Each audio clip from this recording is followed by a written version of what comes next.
여러분, 예수를 믿으면 사람이 달라지겠습니까? 꺼림직한 부분이 있는 것이 사실입니다. 이 새롭게 달라지는 것은 저절로 되는 것이 아니라 힘든 변화의 과정이 있어야 되기 때문입니다.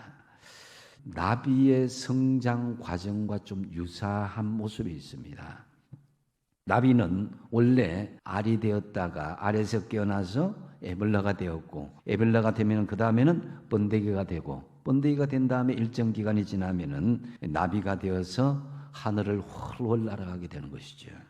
이처럼 나비는 알과 애벌레, 번데기의 과정을 거쳐서 온전한 자유로운 나비로 되는 그런 변화의 과정을 겪게 되는 것입니다. 완전히 탈바꿈한 나비는 애벌레처럼 살 수는 없습니다. 이제는 나비는 나비의 인생일 뿐입니다. 성도인 우리도 마찬가지로 이 부활의 새 생명을 얻었고, 새 생명이 우리에게 현재와 미래의 실제가 되었습니다. 우리는 나비처럼 완전히 예수 그리스도 안에서 탈바꿈한 자유로운 인생이 되었다는 거죠. 이 완전히 탈바꿈한 변화된 것, 이것은 어떻게 시작하느냐? 바로 옛 것을 버리는 데서부터 시작되어야 되는 거예요.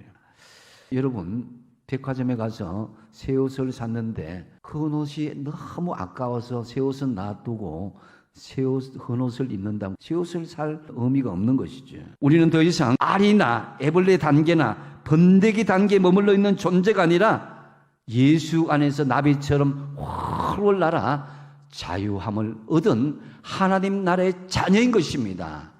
믿음의 정체성을, 믿음의 지성을 회복할 수 있어야 됩니다. 구원에도 공짜가 없음을 분명히 말씀합니다. 하나님께 나아가는 길에 있어서도 엘리베이터 타듯이 순식간에 하늘나라로 저절로 올라가지는 않는다는 것입니다. 지금 우리의 옛사람은 이미 죽고 우리는 그리스도로 옷을 입은 부활한 믿음의 생명의 사람들입니다. 이제 새 사람을 옷 입은 사람들은 지난날의 더러운 누더기 옷을 육체의 지체지기를 죽이고 새 사람 가운데 새로운 생활을 해야 될 것입니다. 그래야 온전한 하늘나라의 백성이 되는 것입니다. 우리가 옛사람에서 새사람의 신분을 입으려면 먼저 어떻게 된다고요? 세속적인 욕망을 죽이시고 그리스도 안에서 새사람의 신분을 입은 자답게 살아야 되는 거예요. 내가 정말 복음이 좋다면은, 예수 그리스도를 믿는 것이 정말 좋다면은 그것을 담대하게 전할 수 있어야 되는 것입니다. 하나님께서는 너희가 신앙생활 잘해서 직분 받고 권사 받고 집사 되고 그렇게 하라고 하지 않았습니다. 나를 통해서 복음이 세상으로 흘러가기를 원하신다라는 것이죠.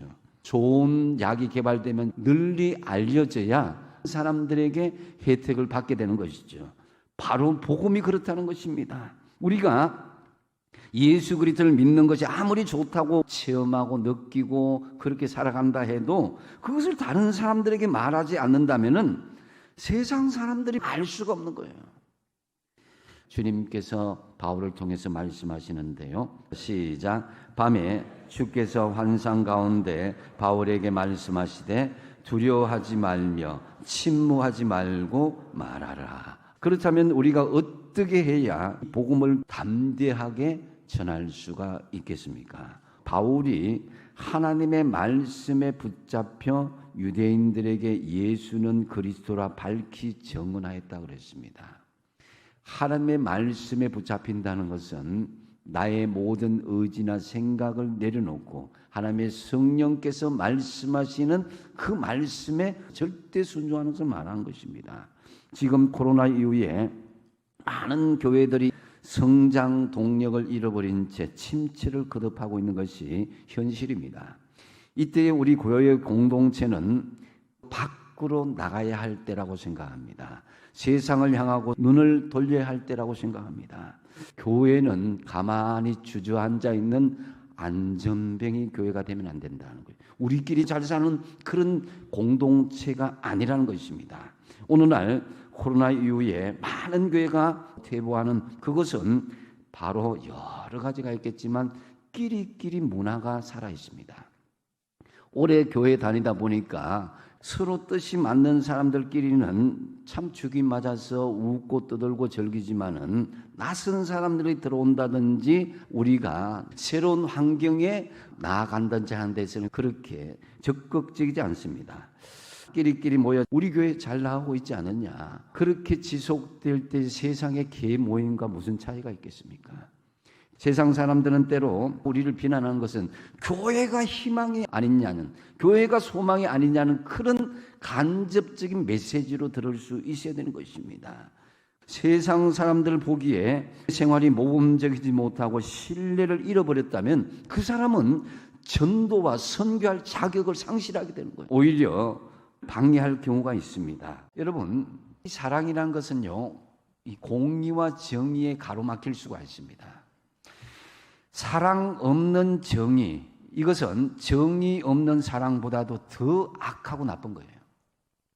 정의 없는 사랑도, 사랑 없는 정의도 언제나 믿음의 모습은 아닌 것입니다. 오늘날 기독교의 가장 큰 위험 요소가 이 두 가지입니다. 한쪽으로 치우치게 되는 거죠. 정의와 사랑은 공평하게 실천되어야 됩니다. 서로 끌어안고 내 편만을 위한 정의 없는 사랑이 있는가 하면은 내 편은 정의이기 때문에, 무조건 정의이기 때문에 다른 편에게는 비판만 해서도 안 된다는 것입니다. 그러기에 사랑과 정의가 다 합쳐지는 것, 이것이 바로 십자가의 사랑이다. 친한 친구가 있었는데 너무 친했는데 두 사람의 관계가 갑자기 나빠졌어요. 1년 동안이나 그렇게 좋지 않은 감정으로 지속되었는데, 그래서 화해의 노력을 시작해서 편지를 5통이나 아주 구구절절히 보내줬습니다. 그런데 아무런 답장이 없었습니다. 그러다가 어느 추운 날 친구의 집으로 찾아가고 싶은 마음이 생겼습니다. 눈이 내리는 날에 눈보라를 헤치고 문을 두드렸습니다. 그러자 그 얼음장 같았던 친구의 마음 문이 열리는 데는 10분도 채 걸리지 않았다는 것입니다. 화해는 직접 찾아가는 정성이 필요하고 직접 대면할 때 성령께서 그 마음을 열어주시는 거예요.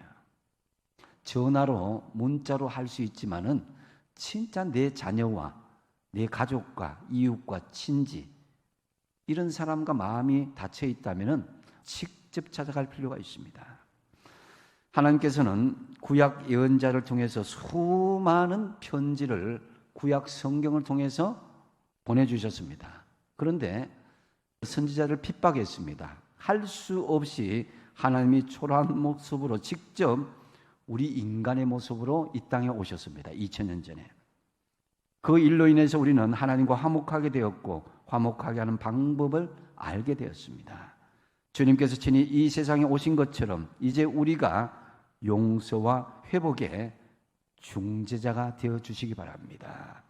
여러분이 가는 곳에 회복되고 화합되는 피스메이커의 역할을 감당하시기 바랍니다. 진심으로 손을 잡고 그 마음을 통하는 마음으로 위로해 주시기 바랍니다. 주님의 십자가의 사랑으로 주님 앞에서 하듯이 용서와 회복을 힘쓰십시오. 오른편인 주님 잡고 왼편인 세상도 잡고 가라, 이렇게 이야기합니다.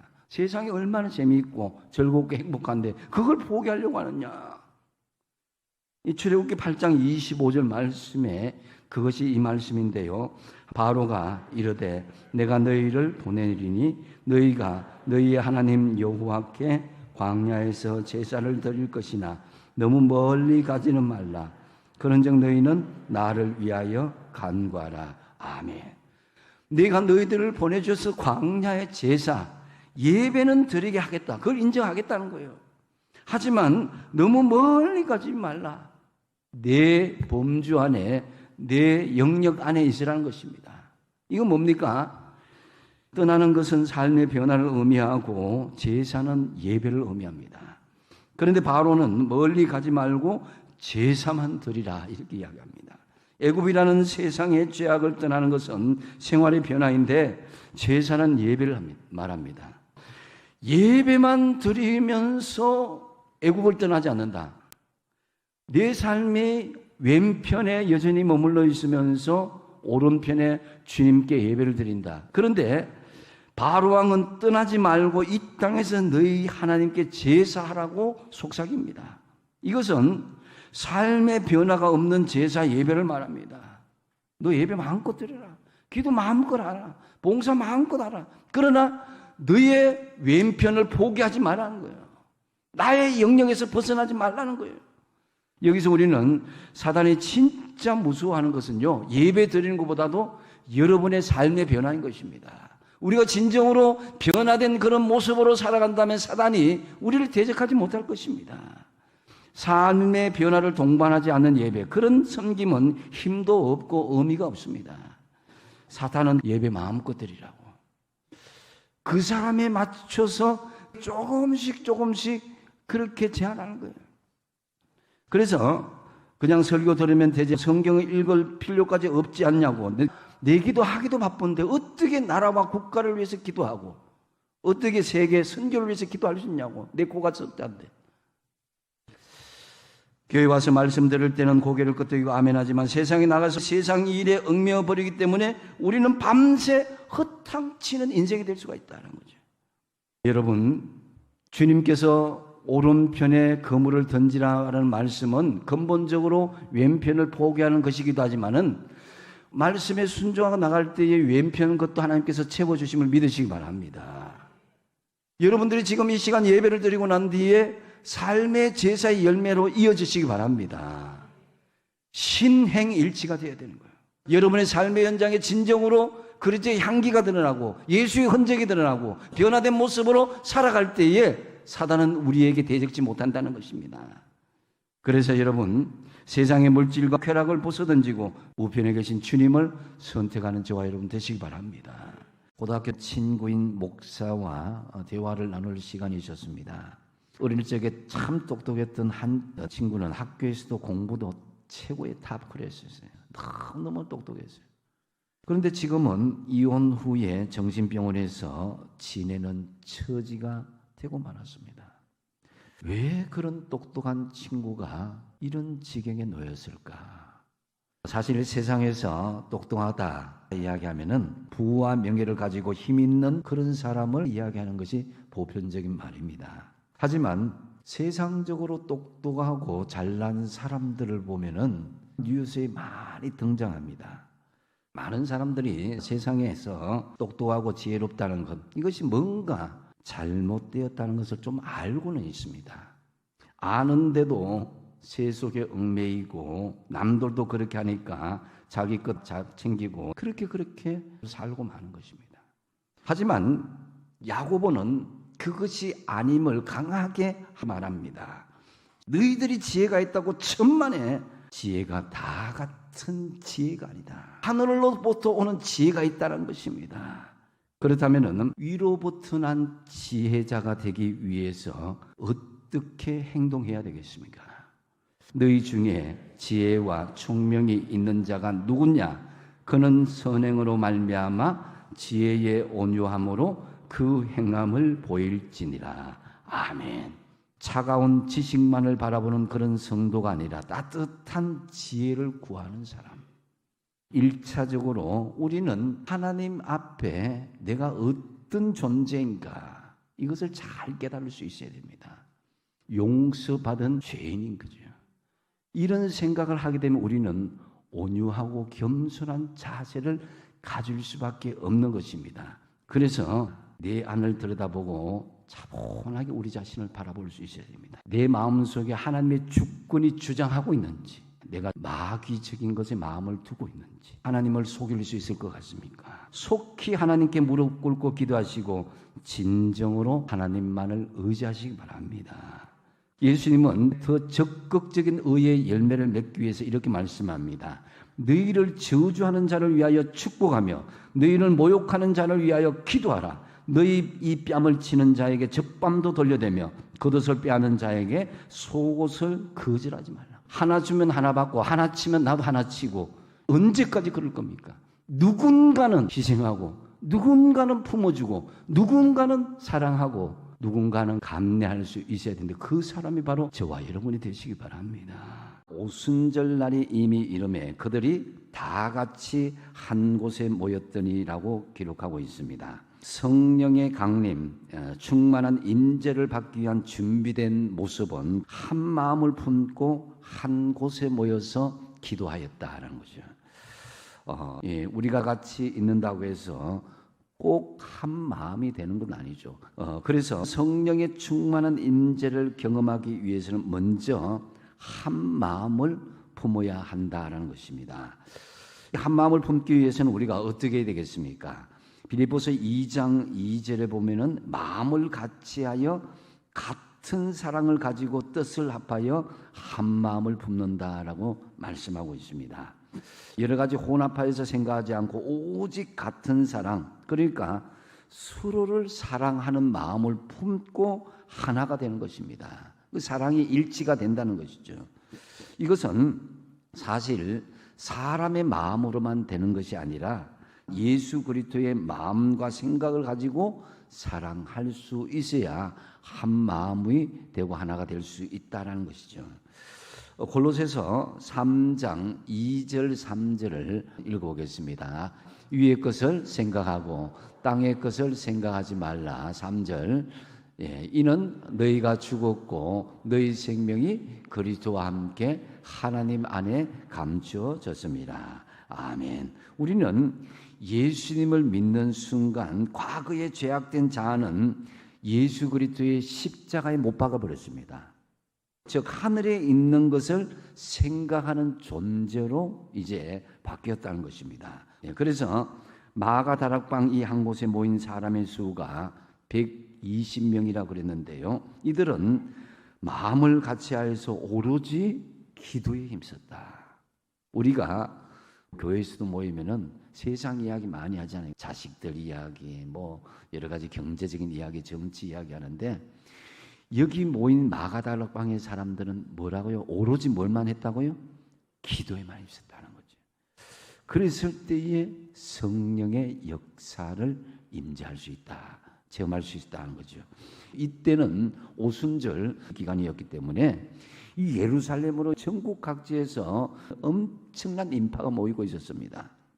그런데 성령님이 어디에 강림하셨습니까? 예루살렘 성전을 찾은 인파 속에서가 아니라 오로지 한 마음을 품고 한 곳에서 간절히 기도했던 이 120명의 사람들에게 성령이 임했다라는 거죠. 많은 사람들이 이탈하는 그런 상황이었지만은 그들은 예수님의 약속을 믿고 오로지 기도에 힘썼습니다. 에레미야서 29장 13절 말씀 읽어보겠습니다. 너희가 온 마음으로 나를 구하면 나를 찾을 것이요 나를 만나리라. 아멘.